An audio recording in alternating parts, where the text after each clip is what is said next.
الرحمن الرحیم وصلی اللہ علی النبی الکریم رب اشرح لی صدری ویسر لی امری واحلل عقدۃ من لسانی یفقہوا قولی۔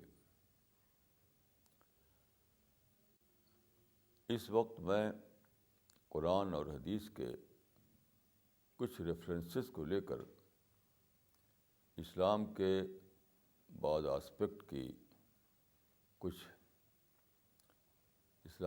آسپیکٹ کو ایکسپلین کرنے کی کوشش کروں گا۔ جب آپ قرآن کو لیتے ہیں اور اس کو پڑھنا شروع کرتے ہیں تو سب سے پہلے یہ آیت سامنے آتی ہے شروع میں، وہ ہے ذالک الکتاب لا ریب فیہ ھدی للمتقین، یعنی دس از دا بک، دیر از نو ڈاؤٹ اباؤٹ اٹ۔ اس کے بعد فرمایا کہ ھدی للمتقین، اس میں گائیڈنس ہے تقوی والوں کے لیے۔ یہاں پر یہ سوچنے کی بات ہے کہ قرآن جب سچی کتاب ہے، اس میں کوئی ڈاؤٹ والی بات نہیں، پھر بھی کیوں ایسا ہے کہ اس میں گائیڈنس ملتی ہے ان لوگوں کو جن کے اندر تقوی ہو؟ یہ بہت زیادہ سوچنے کی بات ہے۔ تقوی کا مطلب ہے یعنی ڈیوائن کانشیس ہونا۔ اس کو آپ دوسرے لفظوں میں یہ کہہ سکتے ہیں کہ وہ آدمی جو اپنی زندگی کے معاملے میں کاشس ہو، وہ سوچتا ہو، وہ رائٹ اور رانگ کو امپورٹنس دیتا ہو، کیا ٹھیک ہے کیا ٹھیک نہیں ہے، اس کو جاننے کی کوشش کرتا ہو، ایسا آدمی متقی ہے۔ جیسے ایک واقعہ ہے کہ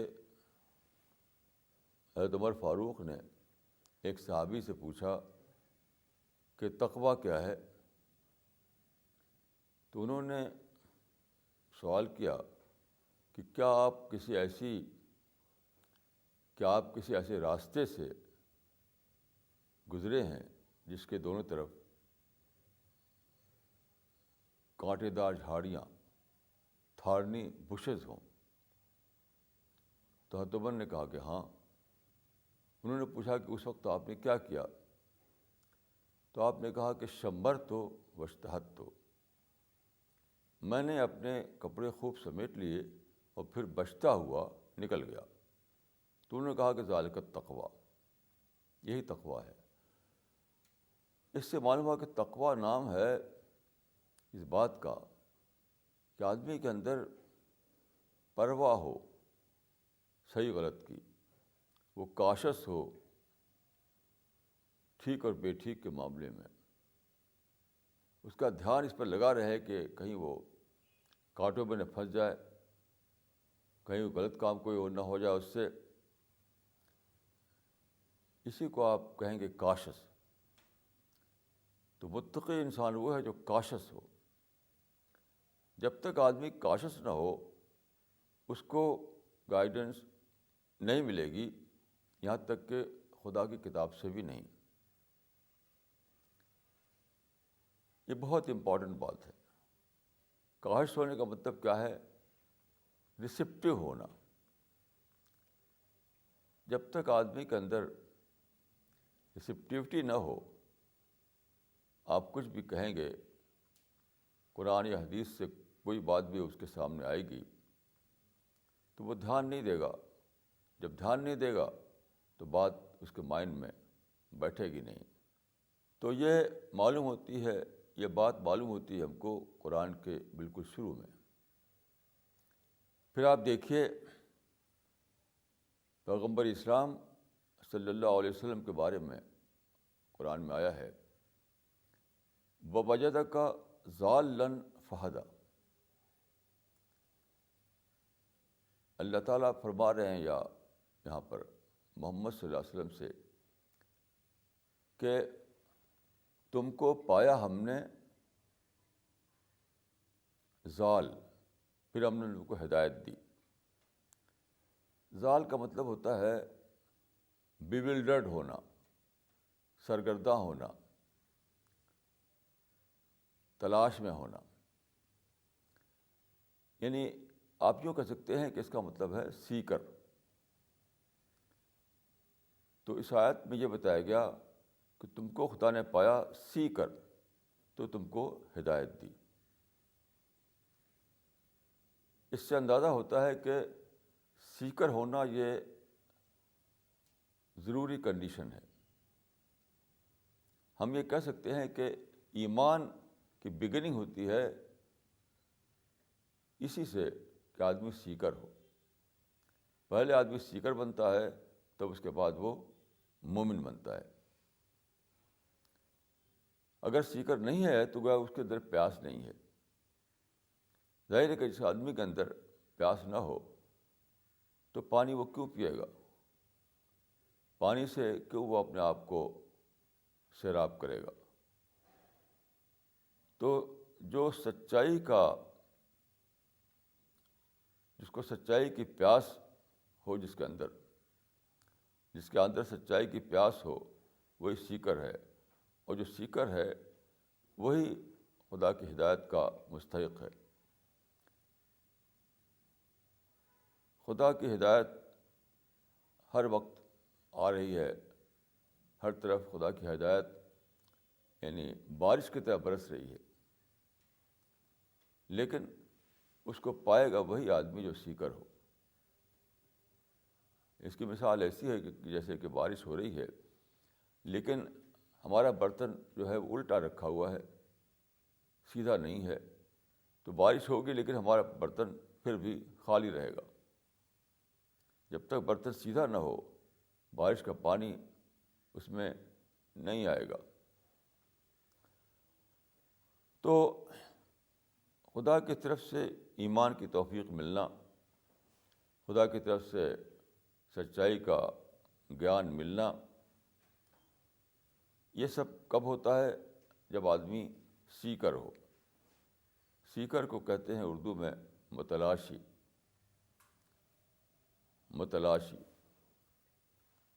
تو جب آدمی تلاش میں، سچائی کی تلاش میں سرگرداں ہو، تو اسی کو کہتے ہیں متلاشی یا سیکر۔ اور ایسے آدمی کے لیے خدا سچائی کے دروازے کھولتا ہے۔ اس کے بعد دیکھیے ایمان، یعنی جب آدمی کو ہدایت ملتی ہے تو اسی کو ہم ایمان کہتے ہیں، یعنی آئیڈیالوجیکل ڈسکوری۔ ایمان کا مطلب کیا ہے؟ آئیڈیالوجیکل ڈسکوری، یعنی نظریاتی دریافت یا ریئلائزیشن۔ تو یہ کیا ہے؟ وہ یہ نہیں ہے کہ آدمی کلمہ پڑھ دے، الفاظ کلمے کے دہرا دے۔ کچھ لوگ سمجھتے ہیں کہ جو کلمہ ہے لا الہ الا اللہ محمد رسول اللہ، اس کو ٹھیک ٹھیک پروناؤنس کر دینا، بہت زیادہ اس کا جو تلفظ کا طریقہ ہے اس کا دھیان رکھتے ہوئے بالکل ٹھیک ٹھیک اس کو ادا کر دینا زبان سے، تو یہ ہے کلمہ پڑھنا۔ یہ بالکل، یعنی یہ اس کو میں کہوں گا کہ یہ جو لوگ ایسا کہتے ہیں وہ کلمہ یا ایمان کی تصغیر کرتے ہیں، وہ اس کو انڈر اسٹیمیٹ کرتے ہیں۔ آپ سوچئے کہ کلمہ اتنی بڑی چیز ہے کہ حدیث میں آیا ہے کہ من قال لا الہ الا اللہ دخل الجنہ، جس نے کہا کہ اللہ کے سوا کوئی الہ نہیں تو وہ جنت میں جائے گا۔ اب سوچئے کہ اتنی بڑی چیز جو آدمی کو جنت میں پیراڈائز میں پہنچا دے وہ صرف ریسیٹیشن ہو سکتا ہے, کچھ شبدوں کا اچارن ہو سکتا ہے. یہ کیسے ہو سکتا ہے؟ یہ تو پیراڈائز کا انڈر اسٹیمیشن ہے, خدا کا انڈر اسٹیمیشن ہے, کلمہ کا انڈر اسٹیمیشن ہے. اصل بات یہ ہے کہ کلمہ ایک ڈسکوری کا زبان سے اظہار ہے. یہ بات قرآن سے ثابت ہوتی ہے, کیونکہ قرآن میں آپ دیکھیے 7ویں پارے میں بتایا گیا ہے کہ کچھ لوگ رسول اللہ کے پاس مدینہ آئے, انہوں نے آپ سے قرآن سنا. یہ لوگ کرسچن تھے, مسلمان نہیں تھے, تو انہوں نے سنا آپ کی زبان سے قرآن کو. تو کیا حال ہوا؟ اس آیت سے معلوم ہوتا ہے کہ وَإِذَا سَمِعُوا مَا أُنزِلَ إِلَى الرَّسُولِ تَرَىٰ أَعْيُنَهُمْ تَفِيضُ مِنَ الدَّمْعِ مِمَّا عَرَفُوا مِنَ الْحَقِّ.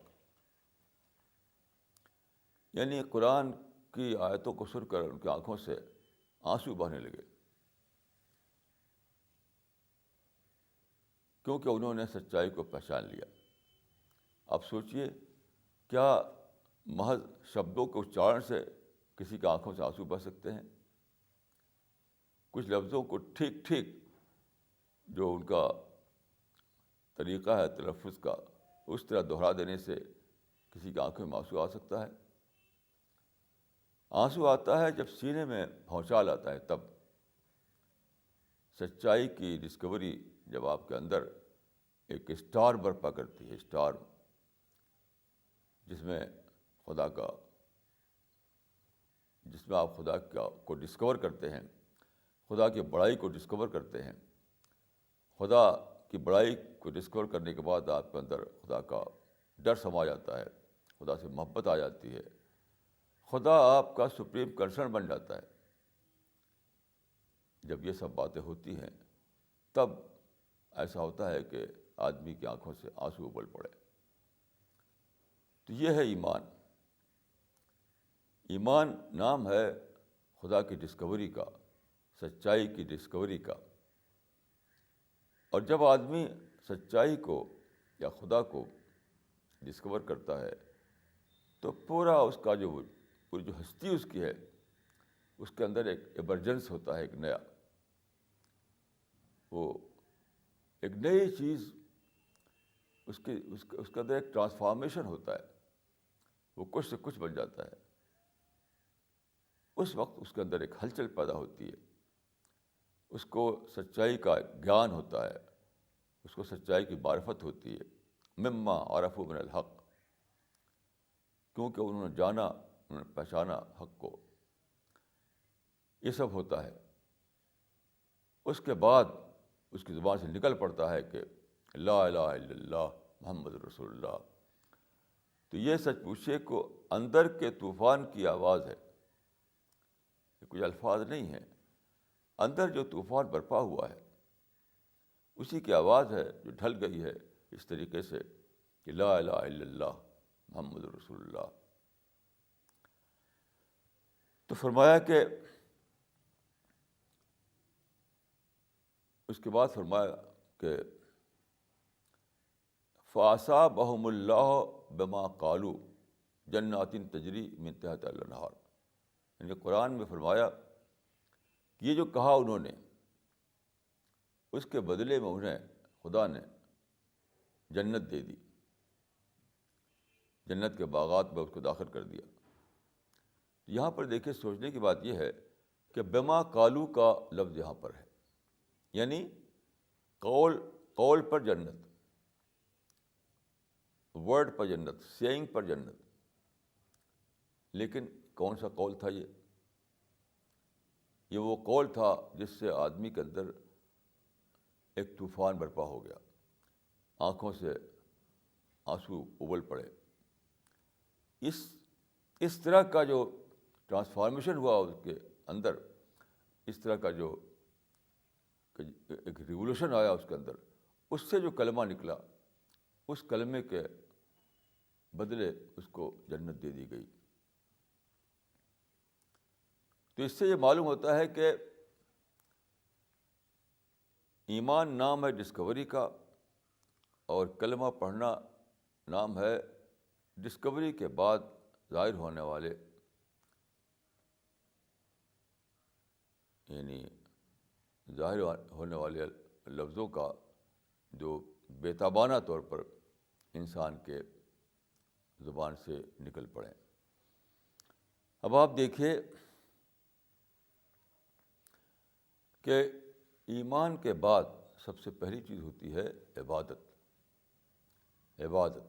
عبادت میں آپ جانتے ہیں کہ اسلام میں سب سے زیادہ امپورٹنس دی گئی ہے نماز کو۔ نماز کیا ہے؟ نماز کچھ ریچولس، سیٹ آف ریچولس نہیں ہے، کچھ رسموں کا مجموعہ نہیں ہے۔ نماز کا مطلب یہ نہیں ہے کہ آپ کچھ رسمی اعمال کر دیں تو نماز ہو گئی۔ حضرت عمر کے سامنے ایک آدمی آیا، اس نے ایک اور آدمی کی تعریف کی کہ بہت اچھا آدمی ہے۔ تو حضرت عمر جو کہ دوسرے خلیفہ ہیں، انہوں نے پوچھا کیا تم نے اس آدمی کے ساتھ سفر کیا ہے؟ اس نے کہا کہ نہیں۔ پھر آپ نے پوچھا کیا تم نے اس سے کوئی ڈیلنگ ہوئی ہے تمہاری، اس سے تمہاری لین دین کچھ ہوا، کچھ ڈیلنگ ہوئی ہے؟ تو اس نے کہا نہیں۔ تو حضرت عمر نے فرمایا کہ پھر تم نے اس کو مسجد میں اٹھتے بیٹھتے دیکھا ہوگا۔ اس پر غور فرمائیے کہ خلیفہ ثانی یہ کہہ رہے ہیں کہ پھر تم نے اس کو مسجد میں اٹھتے بیٹھتے دیکھا ہوگا، یعنی جس نماز میں اس کی جو اصل حقیقت ہے وہ موجود نہ ہو، مطلب وہ کریکٹر موجود نہ ہو، تو وہ اٹھنا بیٹھنا ہے، صرف اٹھنے بیٹھنے کی کوئی قیمت نہیں۔ اسی لیے قرآن میں ہے کہ ان الصلاۃ تنہا عن الفحشاء والمنکر، نماز آدمی کو روکتی ہے بری باتوں سے اور غلط باتوں سے۔ یہاں پر کیا ہے اس کا مطلب اس آیت کا؟ ان نماز کی یہ پہچان بتائی، یہ نماز کا کرائیٹیرین ہے۔ سچی نماز کا کرائیٹیرین یہ ہے کہ آدمی برائیوں سے رکنے والا بن گیا ہو، برائیوں سے رکنے والا بن گیا ہو۔ جو آدمی ایسا ہو کہ نماز پڑھتا ہو وہ، لیکن وہ برائیوں سے رکنے والا نہ بنا ہو، تو اس کی نماز حضرت عمر کے الفاظ میں اٹھنا بیٹھنا ہے، عبادت نہیں ہے۔ ایسی نماز عبادت نہیں، اٹھنا بیٹھنا ہے۔ انہوں نے جو فرمایا کہ کیا تم نے سفر کیا ہے، کیا تمہاری ڈیلنگ ہوئی ہے، تو آدمی کا کریکٹر پہچانا جاتا ہے سفر میں، آدمی کا کریکٹر پہچانا جاتا ہے ڈیلنگ کے وقت، کہ آدمی کیسا ہے، اس کے مورل ویلیوز کیا ہیں، اس کے اخلاقیات کیا ہیں، یہ پہچان میں آ جاتا ہے آدمی۔ تو قرآن میں فرمایا کہ نماز کی پہچان یا نماز کا کرائیٹیرین یہ ہے کہ آدمی برائیوں سے رکنے والا بن گیا ہو، غلط باتوں سے رکنے والا بن گیا ہو۔ اگر ایسا نہیں ہوا تو وہ حضرت عمر کے الفاظ میں وہ ایسا ہے کہ حضرت عمر کے الفاظ میں اس کی نماز گویا اٹھنا بیٹھنا ہے، وہ عبادت نہیں ہے۔ پھر دیکھیے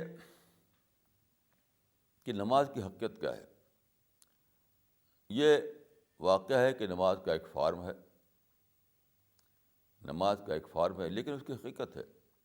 مثلا انار کو لیجیے، انار جب آپ خریدتے ہیں تو کس لیے خریدتے ہیں؟ اس کا ظاہر ایک چھلکا ہے موٹا سا بہت، لیکن چھلکے کے لیے تو نہیں خریدتے آپ، اس کے اندر جو دانے ہیں اس کے لیے خریدتے ہیں۔ تو انار کا چھلکا اس کا فارم ہے، اور اس کے اندر جو دانے ہیں وہ اس کا اصل ہے۔ اسی طرح نماز بھی ہے، اس کا ایک فارم ہے. جب بھی آپ دیکھیں گے پیڑ میں انار کو تو بلا فارم کا نہیں ہوگا. وہ ایسا نہیں ہوگا کہ وہاں دانے لٹک رہے ہوں. انار جو ہے اپنے فارم کے ساتھ ہی ہوگا پیڑ میں. لیکن یہ بھی صحیح ہے کہ انار کی اصل حقیقت جو ہے اس کے وہ دانے ہیں، نہ کہ اس کا اوپر کا چھلکا. اسی طرح سے نماز جو ہے اگرچہ اس کا ایک فارم ہے، کھڑا ہونا، رکوع کرنا، سجدہ کرنا، ہاتھ باندھنا، یہ سب چیزیں اس کے فارم ہیں. تو نماز کا بلا شبہ ایک فارم ہے، لیکن یہ فارم ہی سب کچھ نہیں ہے. نماز کی ایک حقیقت ہے، ایک اسپرٹ ہے. جب تک یہ اسپرٹ اور یہ حقیقت نہ پائی جائے تو وہ نماز نہیں. جیسے کہ رسول اللہ نے ایک بار دیکھا ایک آدمی کو کہ اس نے فارم والی نماز تو پڑھ لیا لیکن اس کے اندر وہ اسپرٹ نہیں تھی جو ہونا چاہیے. تو آپ نے فرمایا کہ ارجع فصلی فإنک لم تصلی، جاؤ پھر سے نماز پڑھو کیونکہ تم نے نماز نہیں پڑھی. تو قرآن میں بتایا گیا ہے کہ نماز کی حقیقت ہے ذکر. اقم الصلاۃ لذکری، نماز قائم کرو میرے ذکر کے لیے، میرے ذکر کے لیے. قرآن میں دوسری جگہ فرمایا کہ وذکروا اللہ ذکرا کثیرا، خدا کا بہت زیادہ ذکر کرو. تو عبادت کا جو اصل ہے، عبادت کی اصل جو ہے وہ ذکر ہے. عبادت کی اصل حقیقت جو ہے وہ ذکر ہے. ذکر کیا ہے؟ ذکر کا مطلب یہ نہیں کہ کچھ الفاظ لے کر آپ دہراتے رہیں کہ انگلیوں پر سبحان اللہ سبحان اللہ سبحان اللہ الحمدللہ الحمدللہ الحمدللہ. یہ تو مذاق ہے، یہ تو مذاق ہے، یہ کوئی عبادت تھوڑی ہے. ذکر نام ہے دل میں خدا کی یاد ابلنے کا،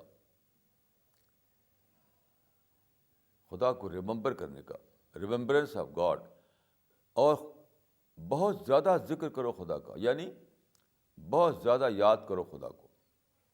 یہ یاد اس طرح نہیں ہوتی کہ کچھ لفظوں کو آپ دہراتے رہیں. نہیں، آپ خدا کو سوچتے ہیں، آپ خدا کے بنائی ہوئی چیزوں میں غور کرتے ہیں، آس پاس کے جو ایکسپیرئنس ہوتے ہیں آپ کے اوپر اس سے خدا کو لنک کرتے ہیں. آپ جنت اور جہنم کا خیال آپ کے ذہن پر چھائی رہتا ہے، ہر جگہ آپ اس کی شکلیں دکھائی دیتی ہیں. مثلاً آپ نے ایک اچھی چیز کھائی، آپ کو اس میں ٹیسٹ ملا، تو آپ سوچتے ہیں کہ جب دنیا کی اچھی چیز میں اتنا ٹیسٹ ہے تو جنت میں جو اچھی چیزیں ہیں اس کا ٹیسٹ کتنا زیادہ ہوگا. ایسے ہی آپ کو کوئی ایکسیڈنٹ ہو گیا، آپ کچھ تکلیف پہنچ گئی، اب اس میں آپ کرا رہے ہیں، تو وہاں بھی آپ سوچتے ہیں کہ دنیا کی تکلیف جو اتنی مصیبت ہے اس کے اندر، تو جہنم کی تکلیف کتنا زیادہ مصیبت والی ہوگی. تو ہر موقع پر ہر ایکسپیرئنس جو ہے ڈھلتا رہے آپ کے لیے خدا کی یاد میں. جو کچھ آپ نے دیکھا، جو کچھ آپ نے سنا، جو کچھ آپ نے سوچا، وہ سب ذکر میں ڈھلتا رہے، وہ سب ذکر میں ڈھلتا رہے. یہ لفظوں کا ریپیٹیشن نہیں ہے. ذکر لفظوں کے ریپیٹیشن کا نام نہیں ہے، بلکہ آپ کے دماغ میں، آپ کے دل میں، آپ کے سینے میں خدا کی یاد کا طوفان آتے رہنے کا نام ہے. تو یہ ہے نماز، اور یہ ہے ذکر، اور یہ ہے عبادت. اسی لیے حدیث میں آیا ہے کہ تعبد اللہ کانک تراہ، خدا کی عبادت اس طرح کرو جیسے کہ تم اس کو دیکھ رہے ہو. اب سوچئے کہ جس آدمی کا حال یہ ہو کہ وہ خدا کی یاد اس کے دل میں سمائی رہتی ہو، ہر جو بھی آبزرویشن اس کے سامنے آئے اس میں اس کو خدا کی جھلکیاں دکھائی دے، جو بھی ایکسپیرئنس ہو اس کا نگیٹو یا پازیٹیو اس میں اس کو آخرت کی یاد آتی رہے. یعنی ہر سورج چاند میں بھی خدا کی جھلک دکھائی دے وہ. تو جو آدمی اس طرح سے زندگی گزار رہا ہو اس کی عبادت یہی ہوگی کہ عبادت کرے گا تو لگے خدا کا پریزنس محسوس کرے گا وہ, کیونکہ اس عبادت سے پہلے بھی وہ اسی حالت میں جی رہا تھا. اس بات کو سمجھ لیجئے کہ یہ جو فرمایا کہ عبادت کرو اس طرح گویا کہ تم دیکھ رہے ہو, اس کا مطلب یہ نہیں کہ جیسے ہی آپ نے نیت باندھی بس آپ خدا کو دیکھنے لگیں گے, یہ مطلب نہیں ہے. یہ کوئی میریکل نہیں ہے کہ ادھر نیت باندھی ادھر خدا دکھائی دینے لگا, ایسا کچھ بھی نہیں ہے. نہیں, آپ اسی طرح کی چیزوں میں جی رہے ہوتے ہیں. مطلب ہے کہ نماز سے پہلے بھی آپ نماز پڑھ رہے ہوتے ہیں, نماز سے پہلے بھی آپ نماز ہی پڑھ رہے ہوتے ہیں, عبادت میں داخل ہونے سے پہلے بھی آپ عبادت کر رہے ہوتے ہیں. وہ کیسے؟ خدا کی یاد میں جینا, خدا کے خوف میں جینا, خدا کی محبت میں جینا, خدا کی جھلکیاں ہر چیز میں دیکھنا. آپ جب دیکھیں آسمانوں کو, سورج کو اور چاند کو, تو خدا کی بڑائی آپ کو دہلا دے کہ خدا کتنا زیادہ بڑا ہے. جب آپ پھول کو دیکھیں, ہرے ہرے درختوں کو دیکھیں, تو آپ کو محسوس ہو کہ خدا کتنا بیوٹیفل ٹیسٹ ہے خدا کا. آپ دیکھیں کہ دریا رواں ہے, اس میں بھی آپ دیکھیں کہ خدا کا فیض کس طرح سے جاری ہے ہر طرف.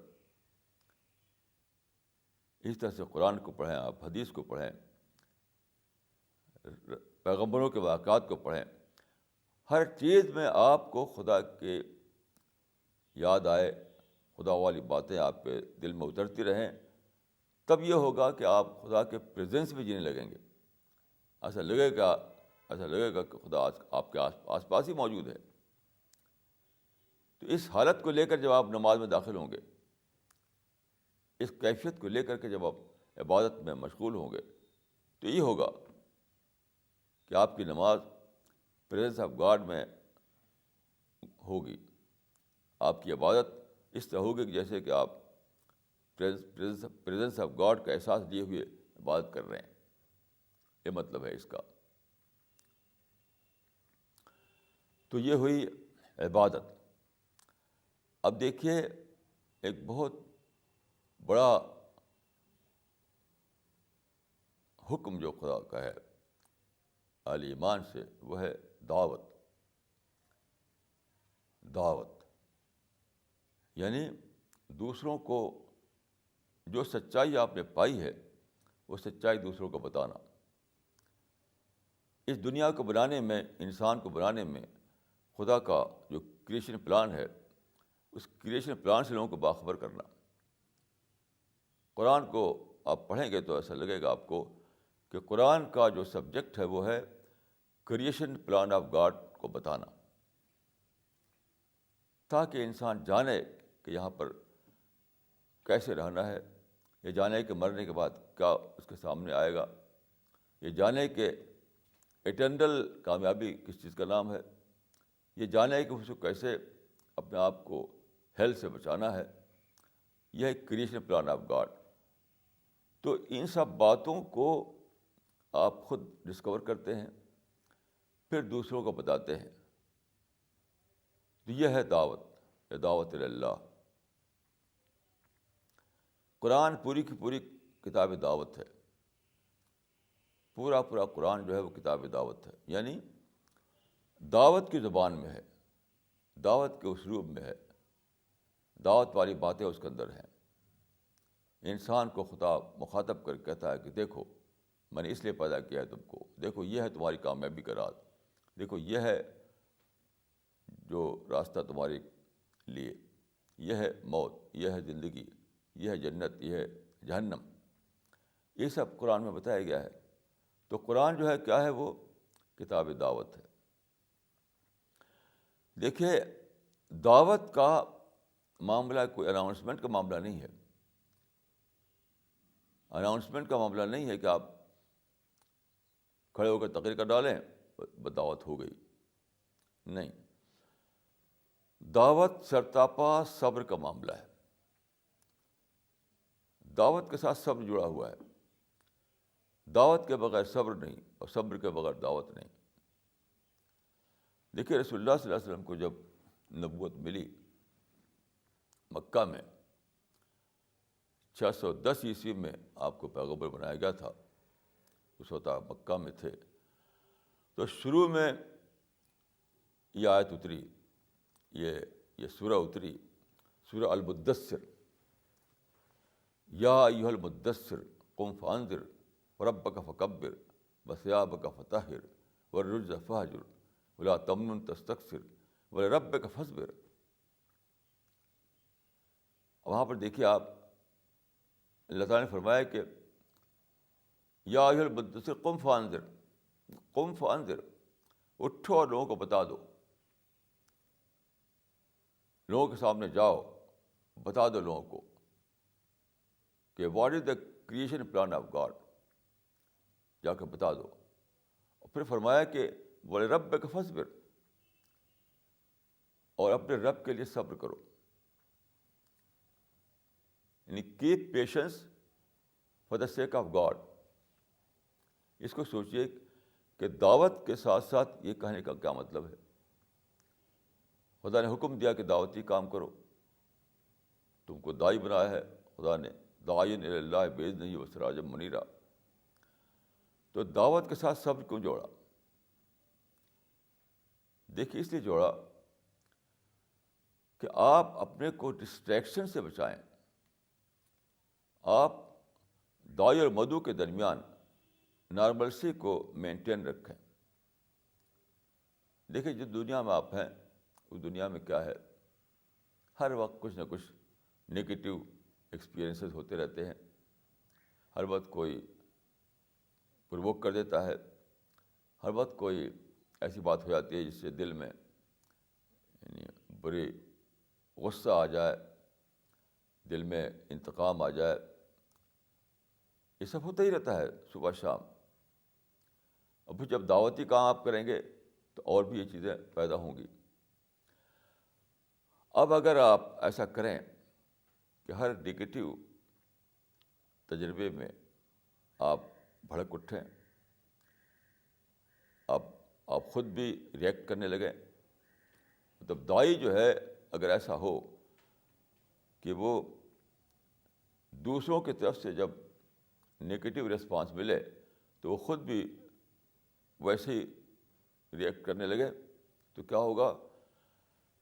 داعی اور مدعو کے درمیان نارملسی ختم ہو جائے گی، معدل حالات نہ رہیں گے. تو کیا ہے؟ تو to normalise the situation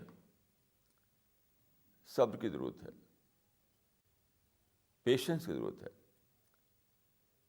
patience جو ہے وہ کیا ہے؟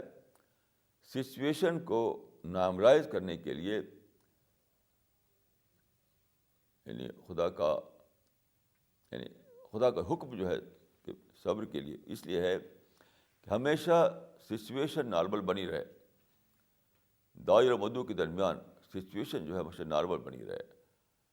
تو صبر ہے سچویشن کو نارمل حالت میں باقی رکھنے کے لیے، یعنی معدل حالت میں باقی رکھنے کے لیے. ورنہ دعویٰ ورک کیسے ہوگا؟ دعویٰ ورک کیسے ہوگا؟ قرآن میں وَلَنَصْبِرَنَّ عَلَىٰ مَا آذَيْتُمُونَا، یعنی پیغمبر کہتا ہے اپنے مدعو سے کہ ہم تو صبر ہی کریں گے تمہاری ایذاؤں پر، ہم تو صبر ہی کریں گے تمہاری ایذاؤں پر. یعنی تم ہمیں پرووک کرو گے، تم ہمارے ساتھ برا سلوک کرو گے، سب کچھ تمہاری طرف سے ہو سکتا ہے، لیکن ہمیں تو بہر صبر ہی صبر کیے جانا ہے. ہمیں تو کچھ بھی نہیں کرنا ہے صبر کے سوا. تو اس کے لیے کیا ہے؟ رسول اللہ صلی اللہ علیہ وسلم مکہ میں ایک بار گزرے، ایک وہاں پر تھے یاسر، ان کا چھوٹی سی فیملی تھی، تو ان کو وہ اسلام میں داخل ہو گئے تھے، یعنی توحید کا مذہب انہوں نے اختیار کر لیا تھا، تو مشرک لوگ ان کو مار رہے تھے. وہاں سے آپ گزرے تو یاسر نے کہا کہ دیکھیے ہم کو یہ لوگ مار رہے ہیں، مطلب ستا رہے ہیں. تو آپ نے فرمایا کہ اصبروا یا آل یاسر فإن موعدکم الجنہ،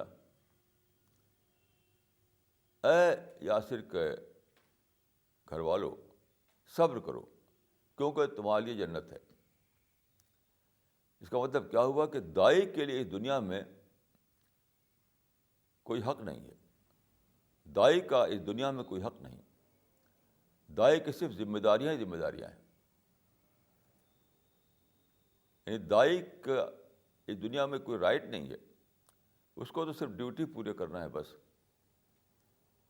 یہ ہے داعی کا معاملہ. اور یہ چیز کب ہوگی جب آدمی صبر کرے گا. اگر صبر نہیں کر پائے گا تو دعوتی کام کو وہ نہیں کر سکتا. کیونکہ دعوت جو ہے اپنے پرائڈ کو اسٹیبلش کرنے کا نام نہیں ہے. دعوت جو ہے وہ کوئی قومی جھگڑے کا نام نہیں ہے. دعوت تو جنت کا پیغام دینے کا نام ہے. دعوت تو جہنم سے ڈرانے کا نام ہے. دعوت تو خدا سے جوڑنے کا نام ہے. اس کا نہ تو پارٹی سے کوئی مطلب ہے، نہ قومی فخر سے کوئی مطلب ہے، نہ کسی اور ورلڈلی چیزوں سے کا کوئی مطلب ہے. انتہائی بے غرض ہو کر کے دعوت کا کام کرنا پڑتا ہے. اگر آپ دعوتی کام کر رہے ہیں اور آپ آڈینس کی طرف تالیاں بجتی ہیں آپ کے، تو آپ کہیے کہ آپ سمجھیے کہ آپ شیطانی باتیں کر رہے ہیں، دعوت باتیں نہیں کر رہے ہیں. دعوت کے معنی یہ ہے کہ لوگوں کو بتانا ہے کہ خدا جہنم بھڑک رہا ہے، اپنے کو بچاؤ جہنم سے. رسول اللہ نے فرمایا کہ ایھا الناس اتقوا النار ولو بشق تمرہ. جب آپ نے مخاطب کیا لوگوں کو تو آپ نے فرمایا، جب دعوتی خطاب کیا آپ نے تو فرمایا اتقوا النار ولو بشق تمرہ. اے لوگو اپنے آگ کو آگ سے بچاؤ، آگ سے، چاہے کھجور کا ٹکڑا دے کر کیوں نہ ہو. تو وہاں تالیاں نہیں بجیں. آپ غور کیجیے کہ آپ لوگوں کو اس طرح سے خطاب کریں تو وہ تالیاں بجائیں گے، لوگ تو روئیں گے، وہ تڑپیں گے. تو اگر آپ کی دعوتی تقریر پر تالیاں بجتی ہوں تو آپ شیطانی کام کر رہے ہیں، آپ دعوتی کام نہیں کر رہے ہیں.